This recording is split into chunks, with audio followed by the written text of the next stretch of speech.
देखिए दोस्तों, इस वीडियो में हम लोग देखेंगे कि कारून जो है, तो मूसा अलैहिस्सलाम ने बोले थे कि आप ज़कात दीजिए, ज़कात खैरात बांटिए, तो नहीं किया, तो उसको कितना दर्दनाक मौत हुआ। देखिए पूरा वीडियो। क्या आप जानते हैं कि इस वक्त इसी लम्हे जब आप ये वीडियो देख रहे हैं, जमीन के सीने में एक इंसान जिंदा धंस रहा है।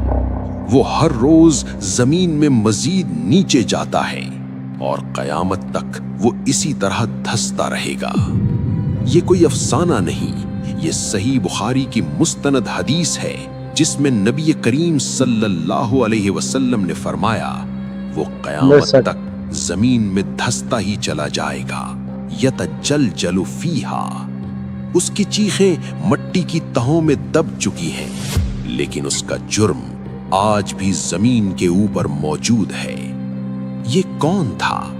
ये कोई बादशाह नहीं था, ये कोई जर्नैल नहीं था, ये तारीख का सबसे बड़ा साइंटिस्ट था, जिसने कायनात का वो कोड तोड़ लिया था जिसे आज हम कीमिया कहते हैं। उसका नाम कारून था। लेकिन कारून हमेशा से ऐसा नहीं था। आइए 3500 साल पीछे चलते हैं, कदीम मिस्र, एंशिएंट इजिप्ट की गलियों में। तफसीर इब्ने कसीर और दीगर रिवायात बताती हैं कि कारून अल्लाह के नबी हजरत मूसा अलैहिस्सलाम का चचाजाद भाई था। वो बनी इसराइल का सबसे खूबसूरत नौजवान था। उसके चेहरे की चमक की वजह से लोग उसे मुनव्वर कहते थे। वो सिर्फ खूबसूरत नहीं था, वो ज़हीन तरीन इंसान था। तौरात का इल्म मूसा और हारून अलैहिस्सलाम के बाद सबसे ज्यादा उसी के पास था। वो इबादत गुजार था, वो आलिम था, लेकिन उसके अंदर एक सांप छुपा बैठा था, तकब्बुर।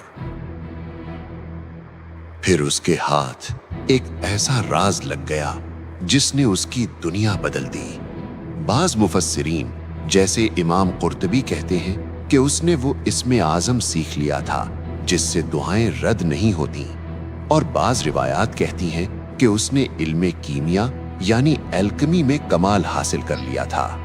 उसने वो फॉर्मूला दरियाफ्त कर लिया था जिससे वो आम धातों, लोहे और तांबे को खालिस सोने में बदल सकता था।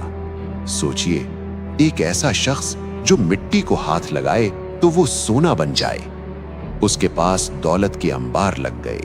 उसने मिस्र में एक ऐसा महल बनाया जिसकी दीवारें सोने की और दरवाजे चांदी के थे। उसकी दौलत का अंदाजा आप कुरान की इस आयत से लगाएं, व आतैनाहु मिनल कुनूज़ी मा इन्न मफातिहहु लतनूउ बिल उस्बती, यानी हमने उसे इतने खजाने दिए थे कि उनकी चाबियां एक ताकतवर जमात से बमुश्किल उठाई जाती थीं। तारीखी रिवायात यानी इसराइलियात में आता है कि उसके खजानों की चाबियां चमड़े यानी लेदर की बनी हुई थीं, और उनका बोझ इतना था कि 70 ताकतवर मर्द या कुछ रिवायात में 40 खच्चर सिर्फ चाबियां उठाकर चलते थे। अगर सिर्फ चाबियों का ये हाल था तो खजानों का आलम क्या होगा? कारून अब फिरौन का दरबारी बन चुका था। उसने अपने ही कौम बनी इसराइल के गरीब मजदूरों पर जुल्म शुरू कर दिया। वो भूल गया कि ये इल्म और ये दौलत अल्लाह की देन है। जब कारून की दौलत और तकब्बुर हद से बढ़ गया तो उसकी कौम के उलमा और नेक लोग उसके पास आए। उन्होंने उसे समझाया, ऐ कारून, इतना मत इतरा, अल्लाह इतराने वालों को पसंद नहीं करता। उन्होंने उसे याद दिलाया कि ये दौलत तेरी नहीं, ये अल्लाह का इम्तिहान है। उन्होंने कहा, जमीन पर फसाद मत फैला, जैसे अल्लाह ने तुझ पर एहसान किया है तू भी लोगों पर एहसान कर। लेकिन ताकत और पैसे का नशा इंसान को अंधा कर देता है। कारून ने उनकी बात सुनी और एक ऐसा जवाब दिया जो आज भी हर मुतकब्बिर इंसान की जुबान पर होता है। उसने कहा, इन्नमा ऊतीतुहु अला इल्मिन इंदी, यानी یہ سب تو مجھے میرے علم اور ہنر کی وجہ سے ملا ہے، اس میں اللہ کا کیا احسان؟ اس نے اپنے علم کو اپنا خدا بنا لیا تھا۔ پھر ایک دن قارون نے اپنی طاقت کا مظاہرہ کرنے کا فیصلہ کیا۔ اس نے حکم دیا کہ اس کے تمام خزانے نکالے جائیں۔ وہ اپنی پوری سج دھج کے ساتھ قوم کے سامنے نکلا۔ مفسرین لکھتے ہیں کہ وہ ایک سفید خچر پر سوار تھا جس پر سونے کی زین رکھی ہوئی تھی۔ اس کے 4000 خادم ریشمی اور ارغوانی لباس پہنے اس کے دائیں بائیں چل رہے تھے۔ ان کے گلوں میں سونے کے طوق تھے اور ہاتھوں میں جواہرات سے جڑی چھڑیاں تھیں۔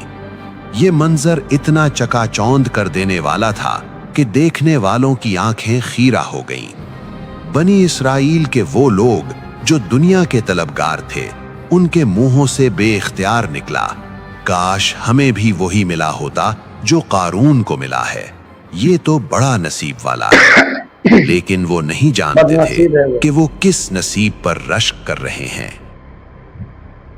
اس نمائش کے بعد اللہ کا حکم آیا۔ حضرت موسیٰ علیہ السلام قارون کے محل میں تشریف لے گئے۔ آپ نے فرمایا، اے قارون، اللہ نے تجھے دولت دی ہے، اب اس مال میں سے غریبوں کا حق یعنی زکوٰۃ ادا کر۔ قارون کا چہرہ غصے سے سرخ ہو گیا۔ اسے لگا کہ موسیٰ علیہ السلام اس کی دولت چھیننا چاہتے ہیں۔ اس نے حساب لگایا تو زکوٰۃ کی رقم لاکھوں دینار بنتی تھی۔ اس کی کنجوسی آڑے آ گئی۔ اس نے نہ صرف انکار کیا بلکہ ایک ایسی گھٹیا چال چلی جس نے اسے تباہی کے دہانے پر پہنچا دیا۔ اس نے سوچا، اگر میں موسیٰ علیہ السلام کی کردار کشی کر دوں تو لوگ ان کی بات سننا چھوڑ دیں گے اور میرا مال بچ جائے گا۔ یہ اس کی آخری غلطی تھی۔ قارون نے بنی اسرائیل کی ایک بدکار عورت کو بلایا۔ اس نے اس کے سامنے سونے کے سکے اور جواہرات کے تھیلے رکھ دیے اور کہا، یہ سب تیرا ہو جائے گا، بس تجھے کل صبح ہزاروں لوگوں کے مجمع میں موسیٰ علیہ السلام پر بدکاری کا الزام لگانا ہوگا۔ وہ عورت دولت کی چمک دیکھ کر راضی ہو گئی۔ اگلی صبح بنی اسرائیل جمع تھے۔ حضرت موسیٰ علیہ السلام منبر پر تشریف فرما تھے اور لوگوں کو اللہ کے احکام سنا رہے تھے۔ اچانک قارون کھڑا ہوا۔ اس نے طنزیہ انداز میں کہا، اے موسیٰ، آپ کہتے ہیں کہ چور کا ہاتھ کاٹا جائے اور زانی کو سنگسار کیا جائے، چاہے وہ کوئی بھی ہو۔ موسیٰ علیہ السلام نے فرمایا، ہاں، چاہے وہ کوئی بھی ہو۔ پھر قارون نے چلا کر کہا، چاہے وہ آپ خود ہی کیوں نہ ہوں۔ موسیٰ علیہ السلام نے فرمایا، ہاں، چاہے میں خود ہی کیوں نہ ہوں۔ پھر قارون نے اشارہ کیا اور کہا، یہ عورت کہتی ہے کہ آپ نے اس کے ساتھ گناہ کیا ہے۔ مجمع پر سناٹا چھا گیا۔ موسیٰ علیہ السلام کا چہرہ جلال اور حیا سے سرخ ہو گیا۔ آپ منبر سے نیچے اترے، اس عورت کے سامنے کھڑے ہوئے اور قسم دے کر پوچھا، میں تجھے اس ذات کی قسم دیتا ہوں جس نے بنی اسرائیل کے لیے سمندر پھاڑا، سچ سچ بتا، کیا یہ صحیح کہہ رہا ہے؟ اللہ کے نبی کے جلال نے اس عورت کا دل پگھلا دیا۔ وہ کانپنے لگی۔ اس نے سونے کی تھیلیاں زمین پر پھینک دیں اور چیخ پر کہا، نہیں اے اللہ کے نبی، بخدا آپ پاک ہیں، مجھے قارون نے دولت دے کر جھوٹ بولنے پر مجبور کیا تھا۔ سازش بے نقاب ہو چکی تھی۔ قارون کا چہرہ ذلت سے سیاہ پڑ گیا، لیکن اب بہت دیر ہو چکی تھی۔ موسیٰ علیہ السلام نے اسی وقت سجدے میں سر رکھ دیا۔ آپ رو رہے تھے اور کہہ رہے تھے، اے اللہ، اگر میں تیرا رسول ہوں تو آج قارون پر اپنا غضب نازل کر۔ اللہ نے وحی بھیجی، اے موسیٰ، ہم نے زمین کو تیرے حکم کا پابند کر دیا ہے، تو جو چاہے اسے حکم دے۔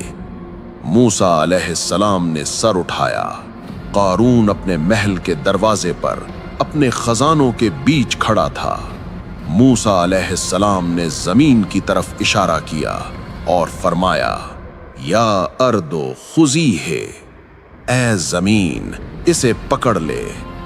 और फिर जमीन ने अपना मुंह खोल दिया।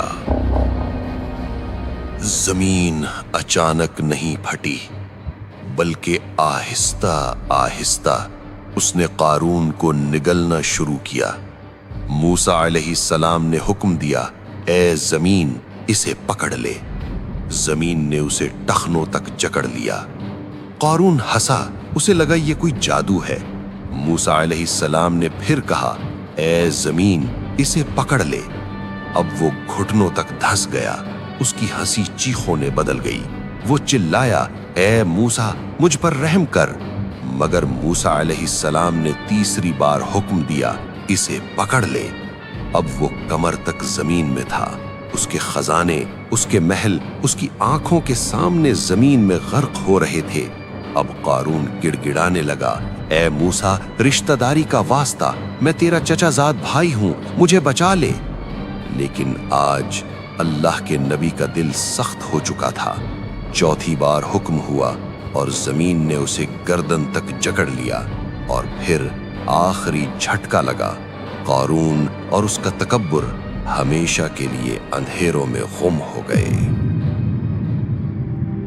जब सब कुछ खत्म हो गया तो अल्लाह ने मूसा अलैहिस्सलाम की तरफ वही भेजी, और ये वो अल्फाज हैं जो हर इंसान को याद रखने चाहिए। अल्लाह ने फरमाया, ए मूसा, उसने तुझे 70 मर्तबा पुकारा, तुझसे रहम की भीख मांगी, मगर तूने उसे मुआफ नहीं किया। मेरी इज्जत और जलाल की कसम, अगर वो मुझे एक बार भी पुकार लेता तो मैं उसे बचा लेता। लेकिन उसकी बदकिस्मती देखिए कि मरते वक्त भी उसकी नजर बंदे यानी मूसा पर थी, रब पर नहीं। याद कीजिए दोस्तों, इस वीडियो में यही बताया गया। जब लोग वहां से गुजरे तो वहां ना कारून था ना उसका महल, मुश्किलात में अल्लाह सिर्फ पाक की वीरान जमीन थी। वो लोग जो कल तक कह रहे थे कि काश हमारे पास भी कारून जैसी दौलत होती, आज कह रहे थे, शुक्र है अल्लाह का जिसने हमें बचा लिया, वरना हम भी धंसाए जाते। कारून का किस्सा हमें सिखाता है कि इल्म और दौलत अगर अल्लाह के रास्ते से हटा दें तो वो नेमत नहीं, अजाब हैं। साइंस हो या टेक्नोलॉजी, अगर उसमें तकब्बुर आ जाए तो अंजाम वही होता है जो कारून का हुआ। वो आज भी धंस रहा है और कयामत तक धंसता रहेगा। अगर इस वाक़े ने आपके दिल को झंझोड़ा है तो कमेंट में अस्तगफिरुल्लाह लिखें और इस वीडियो को सदक़ाए जारिया समझकर शेयर करें। बताया गया है, आप लोग भी ध्यान रखें और इस वीडियो के माध्यम से आप अपना ध्यान जीवन में अच्छी बात को रखें। ठीक है, सब अपने परिवार का ख्याल रखें। अल्लाह हाफिज।